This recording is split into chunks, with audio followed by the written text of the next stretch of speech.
Now, after Fran's epic little speech in the beginning of the episode, tell me what you guys feel about this thing about not running away and being, facing everything head on, become stronger, which is good, but I feel like it's a very foolish way of thinking, in my opinion.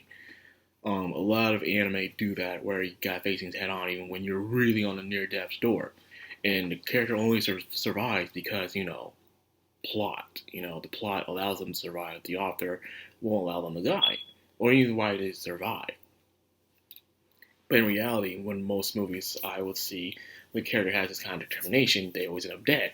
They have an epic final death, but they die. Reason why I enjoyed Final Fantasy VII Crisis Core, or in that one scene, The Fellowship of the Ring from Lord of the Rings, where the guy was fighting off the orcs, but he still died.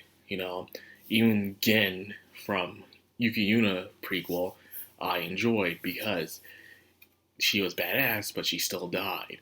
It's showing good determination and strength of not running away, but it comes with a price. You know, Fran was still constantly getting hit and beat up, and she was only getting healed because of the sword. If it wasn't for the sword, she would be dead by now. Which I know is a giant if, but still, not everyone can say that. I guess since you do have the power, you can face on all the goblins. I guess. But it's the reason why I like shows like Mob Psycho, from beginning near the end of season one, where Reagan said it's okay to run away. You don't have to face all these problems. You don't have to. Because fighting things head on is pretty foolish. Even from the movie Friday, Pops was like, yeah, don't take the short way out. Don't go in head on. Use your fist. Sure, you get beat up, but at least you survive. Main thing is survival. I'm pretty sure Fran's parents had this same thought process of facing things head on, but they died because of it. They didn't know when they reached their limit. They didn't know when to stop the retreat, probably, and they're dead because of it. Fran had the same thought process, but it only gets she gets away with it because she's one of the main characters, and she's plot, and she has a magical sword, a very powerful magical sword. Because of that, is the reason why she survived. She's allowed to say things like this. In reality, this would not work out, despite what you may feel.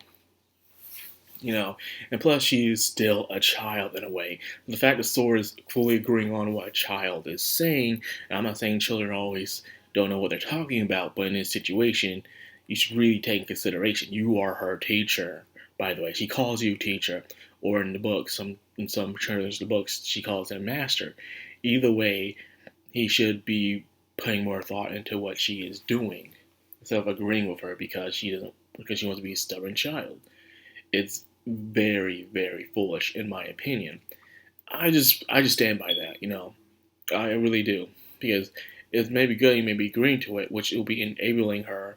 She'll be charging in head on more and more until the point she'll get into a situation, probably not, where she screws up. And it could cost her life, but like I said, probably not. But she faces off all the goblins and go in and stuff like that. And we learn more about the crystals, the armor, and even the gods of this world, okay? About the 10 gods, and then they gave birth to like nearly 80 gods. And there was this god of war who became so greedy, and the point they were challenging people, and they killed the god by cutting them up. But the god's pieces somehow absorb into these monsters that they all see. They all have to face and fight. Weird origin story, but whatever. I guess I enjoyed it a little. But either way, it was just like we get some more info dump. Even with the dungeons themselves, dungeons just appear out of nowhere. Kind of like Magi. One of my most favorite shonen is Magi, the magical magic. Yeah, it's just Magi. And how the dungeons will appear, and whoever past the dungeon has become a king candidate, where they have the potential of becoming a king, ruling over their own country and empire and stuff. Magi is very good, people. You should go read and watch it. It's wonderful. But anyways, so the gods of chaos test humanity by playing these dungeons every now and then, see how strong they have come throughout the years.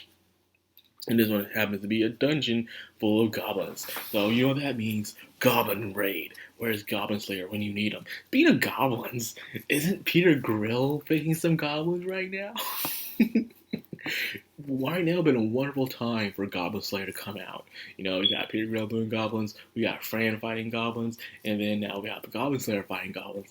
It would be Goblin season. But unfortunately, no. It would be a good idea. Now, that being said, the raid is upon them. They're all preparing the fights. And of course, Fran is showing off how amazing she is. Everyone's all in awe of what she is. Completely flabbergasted that this child can do so much. But once again, because of the sword. I will keep saying this for a good reason. Because of the sword. Fran herself is no one truly special just yet. Just yet. Either way, there she goes. You know, doing all kinds of high-ranking level magic. That all these other people, imagine you working your ass off, trying so hard to level up, and you're in your mid-30s, and you see this little girl going up, doing all these amazing things. And you're right there like, just contemplating your life, like, what am I even doing here? Like, this little kid, I don't know, just going to guild and just kicking everyone's ass. Just like, why am I even here, man? Bull crap. Am I just a meat shield? Am I just a distraction for the little girl to get inside the dungeon, which she rushes on, saying that she'll defeat the king and queen. And of course, the only guy like, yo, wait up. You know, don't just charge in. But Fran's charging in, and not only that she's charging in because her own volition, but also because she's being enabled by her own sword/teacher, who's also agreeing with her and facing everything head on about thinking. So there goes that. And I'm looking forward to see. Usually I can't remember, but episode 4 should have been the episode. Well, episode 5 should have been the episode 3. You know, in most animes, episode 3 is where something crazy happens in the episode that sells people on, that keeps people staying watching the show. That was an old anime tradition that sometimes still happens. These days, people do stuff by the first episode now. Most of those who do stuff by the first episode usually don't have much good staying power because the shock is already over with. But with episode 3, the shock is there, and because you're already in it for the plot, because you're already watching 3 episodes. But now that shock is definitely going to keep you. But now the shock is going to happen in episode 5. I believe it's going to be pretty good. So, yeah, I'm looking forward to that, man. Seeing what happens when you enable someone's foolish beliefs without thinking. But anyways, that's all I got for this video. I will talk to you guys later. I hope you guys enjoyed it. If you did, like, comment, subscribe. Of course, hit that bell icon. Just have the background. All anime. Signing out.